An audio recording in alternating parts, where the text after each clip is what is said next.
मित्रांनो, न्यू मधुर मराठी या चॅनलमध्ये आपलं स्वागत आहे.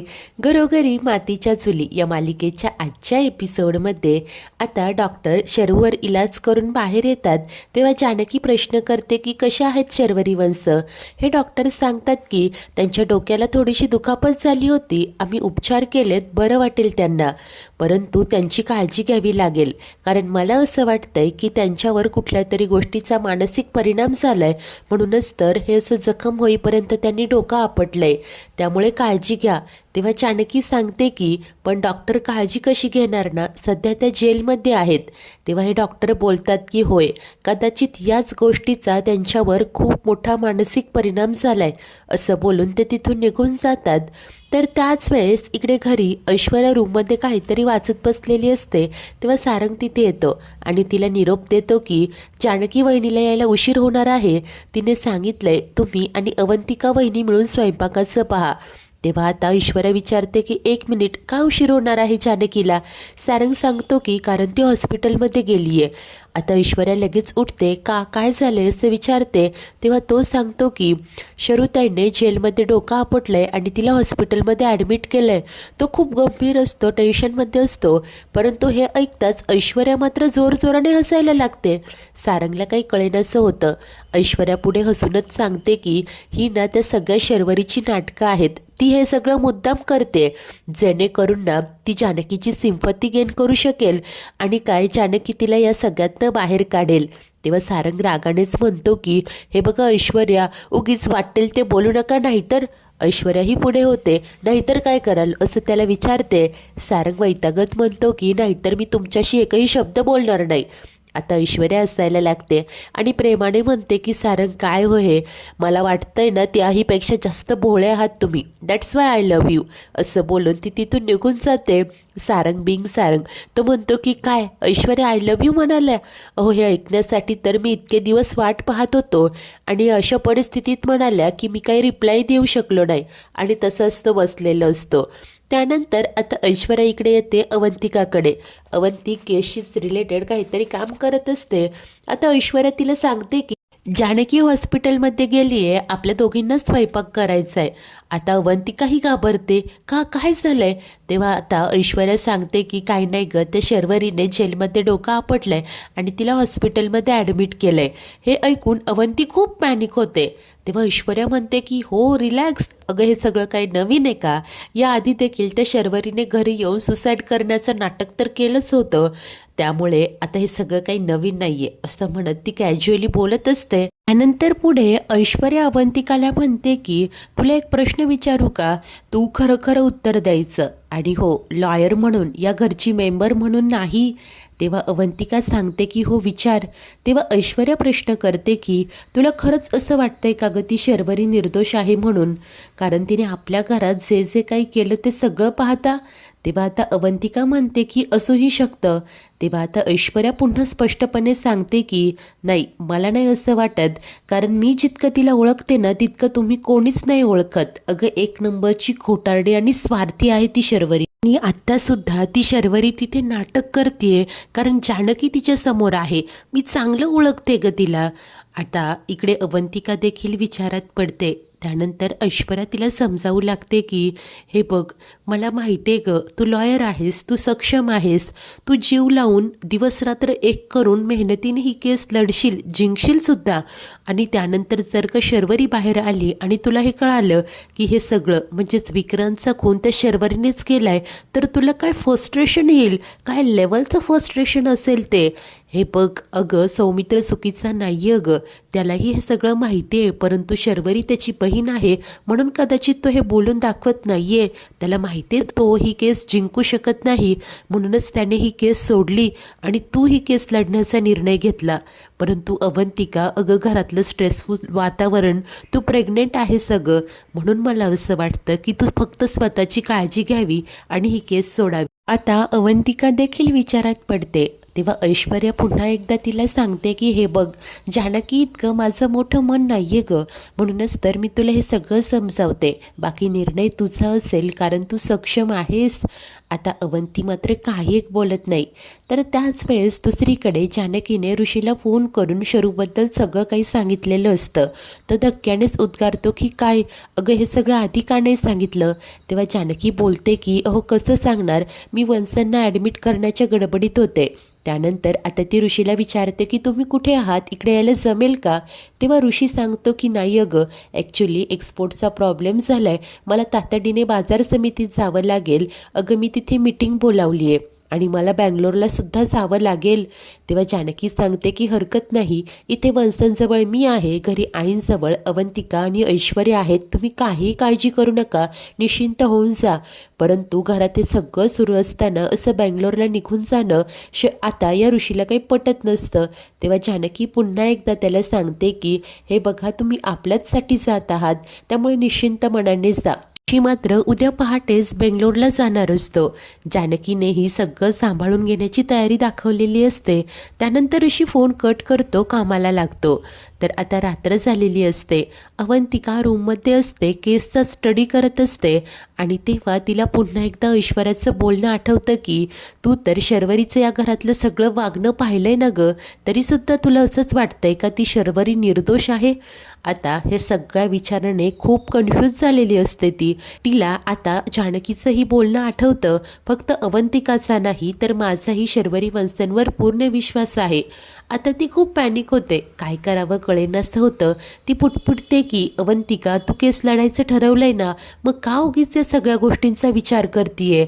पण खरंच शरुताई निर्दोष तर असतील ना, हाच प्रश्न तिच्या मनात घोळत असतो. त्यानंतर पुढे अवंतिका विचार करू लागते की ऐश्वर्या असं का म्हणाली असेल. परंतु ऐश्वर्या तर नेहमीच सगळ्या गोष्टींमध्ये निगेटिव्हिटी शोधत असते.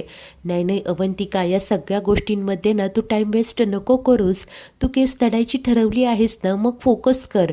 असं बोलून ती आता कामाला लागते. नीट विचार करून काही पॉईंट आऊट करत असते आणि हे सगळं कोणी केलं असू शकतं, शरुताईंनाच विचारायला हवं, कारण विक्रांत भाऊजींच्या लाईफबद्दल त्यांच्याशिवाय दुसरं कुणाला माहितीच नसेल असं ती ठरवते.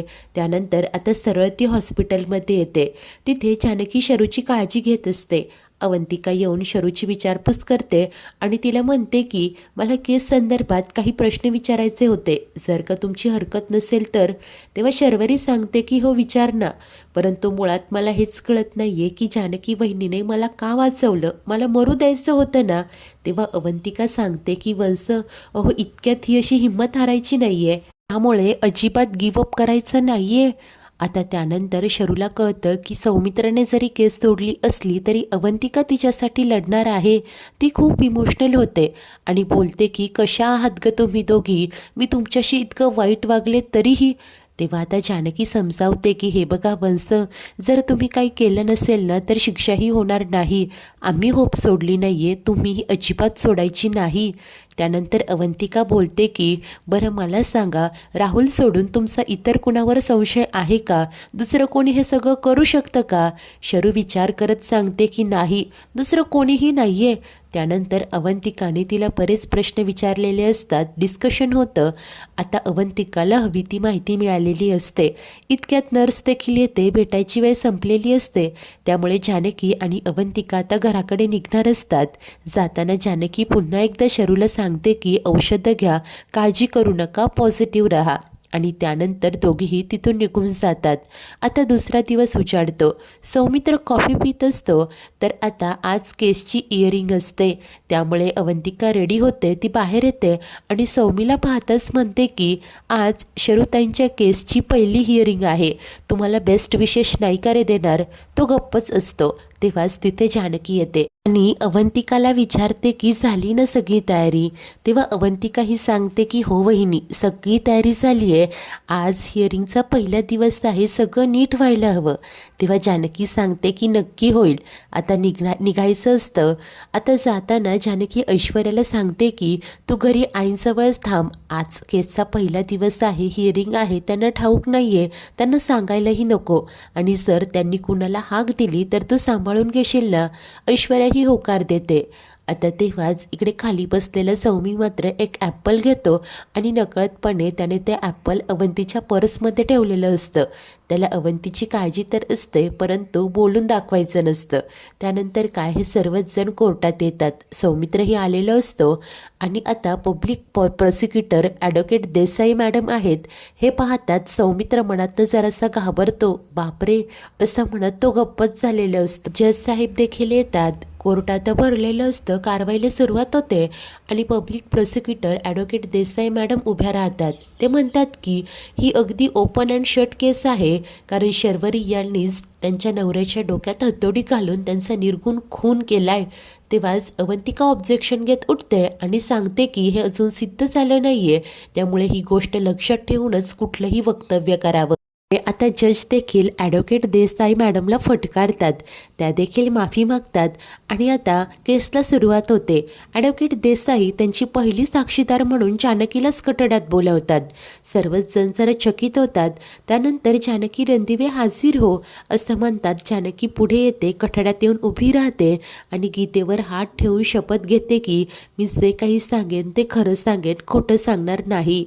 पुढे देसाई मॅडम येतात. तिला प्रश्न करतात की शर्वरी तुमच्या कोण आहेत? जानकी सांगते की त्या माझ्या नणंद आहेत आणि गेल्या 13-14 वर्षांपासून मी त्यांना ओळखते. तेव्हा ॲडव्होकेट मॅडम प्रश्न करतात की मग शर्वरी आणि विक्रांतच्या नात्याबद्दल तुम्हाला सगळंच काही माहिती असू शकतं. मला सांगा, त्या दोघांचंही नातं कसं होतं? जानकी मात्र जराशी चाचरतच उत्तर देते की तसे त्यांचे संबंध चांगले होते आणि ती खाली मान घालते. आता इकडे शरू, सौमित्र सर्वच जण जानकीकडे पाहत असतात. तेव्हाच ॲडव्होकेट देसाई मॅडम पुन्हा एकदा विचारतात की तुम्ही खरं सांगताय ना, कारण आत्ताच तर खरं सांगेन अशी शपथ घेतली आहे. शर्वरीचं तिच्या नवऱ्याशी पटत नव्हतं, त्यांच्यात भांडणं होते, मतभेद व्हायचे, हे खरं आहे का, असा प्रश्न ती करते.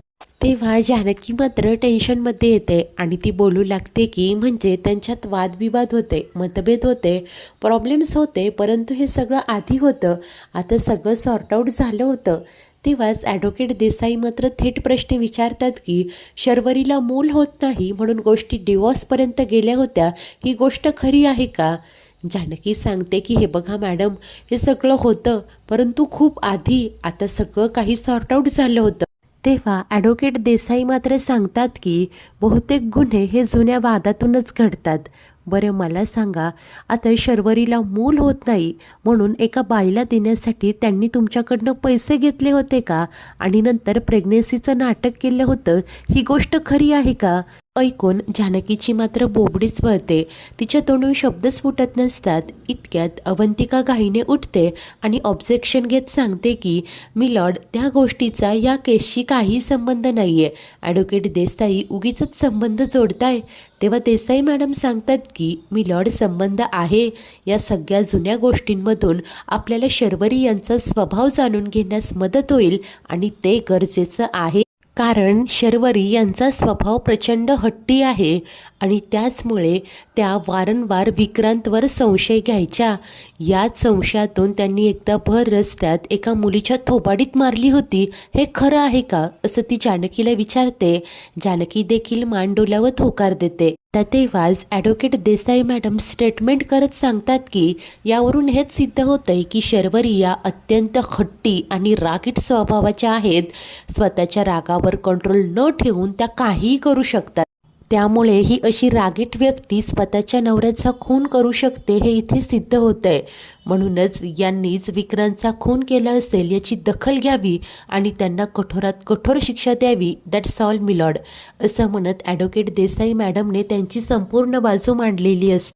आता हे सगळं वक्तव्य ऐकल्यानंतर सौमित्र मनाशी विचार करतो की ॲडव्होकेट देसाई यांना आमच्या घरातल्या इतक्या लहान सहान आणि जुन्या गोष्टी कशा कळल्या, कोणी सांगितले असेल, आणि तो खूप कन्फ्यूज होतो.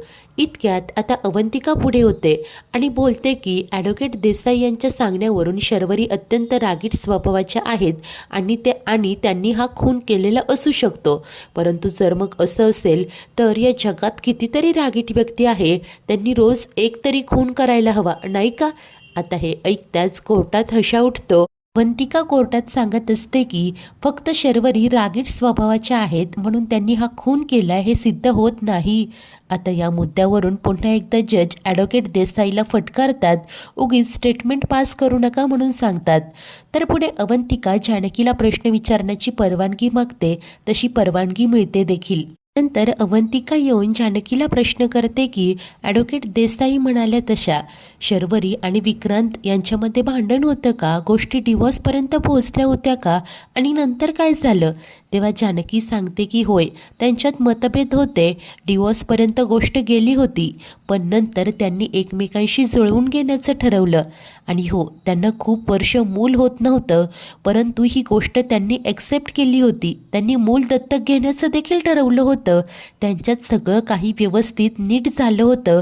त्यांच्यात असे कुठलेच वाद नंतर झाले नाही की जे टोकाला गेले. आता इकडे अवंतिकाला जे सिद्ध करायचं असतं ते जानकीने सांगितलेलंच असतं. ती म्हणते की माझे प्रश्न विचारून झालेत ॲडव्होकेट देसाई. तेव्हा आता त्या उठतात आणि नो मोर क्वेश्चन्स असं सांगतात. त्यामुळे जानकी आता जागेवर येऊन बसते. इकडे शरूच्या मनाची घालमेल सुरू असते. अवंतिका तिचं स्टेटमेंट करत सांगते की मला फक्त हाच मुद्दा खोडून काढायचा आहे की विक्रांत आणि शर्वरी यांच्यात भांडणं होते म्हणून शर्वरी यांनी विक्रांतचा खून केला. मिलॉर्ड, त्यांच्यात कितीही भांडणं वादविवाद असले तरीही त्यांनी त्यातून एक पर्याय निवडून आपल्या नात्याला दुसरा चान्स देण्याचा एक प्रामाणिक प्रयत्न नेहमीच केला. त्यामुळे ॲडव्होकेट देसाई मॅडम जे म्हणताय की त्यांच्यात भांडणं होते म्हणून शर्वरीने विक्रांतचा खून केला हे अत्यंत चुकीचं आहे. तेव्हा या देसाई मॅडम उठतात आणि सांगतात की खून होण्याचे जे जे चान्सेस आहे त्यावर बोलणं, ते सगळं मांडणं हे माझं काम आहे आणि मी माझं कामच करते. या देसाई मॅडम शरूला प्रश्न विचारण्याची परवानगी मागतात. परवानगी मिळते. त्या पुढे येतात आणि शरूला विचारतात की तुम्ही मुळशीत कधी आलात. तेव्हा ती उत्तर देते की साधारण 15 तारखेला आले आणि हे माझं माहेर आहे म्हणून आले. या मॅडम म्हणतात की किती स्मार्ट आणि कन्व्हिनियंट उत्तर दिलं ना. माझ्या माहितीनुसार तुम्ही इथे विक्रांतशी भांडून आला होता. तुम्हाला पैशांची गरज होती म्हणूनच तर राहुलसोबत मिळून तुम्ही स्वतःच्याच माहेरी चोरी केली. आता इकडे जानकीला प्रचंड टेन्शन आलेलं असतं. आता त्यानंतर देसाई मॅडम शरूला प्रश्न करतात की राहुल आणि तुमचा काय संबंध होता. शरूची तर बोबडीच वळते आणि ती म्हणते की नाही, तो विक्रांतचा मित्र होता. तेव्हा या मॅडम म्हणतात की फक्त विक्रांतचा की तुमचा देखील, कारण असं कोणी चोरी करायला मदत का करेल ना. शरू चाचरतच उत्तर देत असते की नाही, म्हणजे तो माझाही मित्र होता. आता इतक्यात अवंतिका ऑब्जेक्शन घेत उठते आणि सांगते की या ॲडव्होकेट देसाई मॅडम टॅक्टिक्स वापरून माझ्या अशिलाला प्रेशराईज करण्याचा प्रयत्न करताय. तेव्हा देसाई मॅडमही चिडूनच म्हणतात की मिलॉर्ड, जर का ॲडव्होकेट अवंतिका प्रत्येक गोष्टीत ऑब्जेक्शन घेणार असतील ना तर मला साध्या प्रश्नांची उत्तरही मिळवता येणार नाहीत. आता हे ऐकल्यानंतर जज अवंतिकाला फटकारतात आणि तिला सांगतात की तुम्ही जर का प्रत्येक गोष्टीत ऑब्जेक्शन घेतलं तर देसाई मॅडम त्यांचे मुद्दे कसे मांडतील. ऑब्जेक्शन ओव्हररूल्ड. त्यामुळे अवंतिका मुकाट्याने खाली बसते. तर आता इकडे ही ॲडव्होकेट देसाई पुन्हा एकदा शरूकडे येते आणि तिला राहुलशी असलेल्या संबंधांबद्दल विचारत असते. आजचा हा एपिसोड इथेच संपतो. तर पुढील भागात देसाई मॅडम कोर्टात खुलासा करत सांगते की शर्वरी आणि राहुल यांचं अफेअर होतं. विक्रांत त्यांच्या वाटेतला काटा होता म्हणूनच हा काटा त्यांनी काढला. बरोबर ना. आता हे ऐकतात शरू शर्मेने मान खाली घालते. तर त्यानंतर घरी आल्यावर अवंतिका जानकीला सांगत असते की हे सगळं ना तो राहुल करतोय. खूप स्मार्टली तो शरू त्यांना या सगळ्यात अडकवतोय. तेव्हा जानकी विचार करत म्हणते की होय, परंतु हे सगळं आपण सिद्ध कसं करणार. मित्रांनो, अखेर हा राहुल नक्की कुठल्या बिळात लपून बसलेलं असेल. त्याने ॲडव्होकेट देसाईंना ही सगळी माहिती दिलेली असेल का आणि त्याला शरूला जेल घडवून आणायची असेल का. इकडे जानकी काही पुरावे गोळा करू शकेल का. ती राहुलपर्यंत कशी पोहोचेल. सर्वच काही पाहणे खूप उत्सुकतेचे असेल. अशाच नवनवीन भागांच्या डेली अपडेट्ससाठी आपल्या न्यू मधुर मराठी या चॅनलला नक्की सबस्क्राईब करा. धन्यवाद.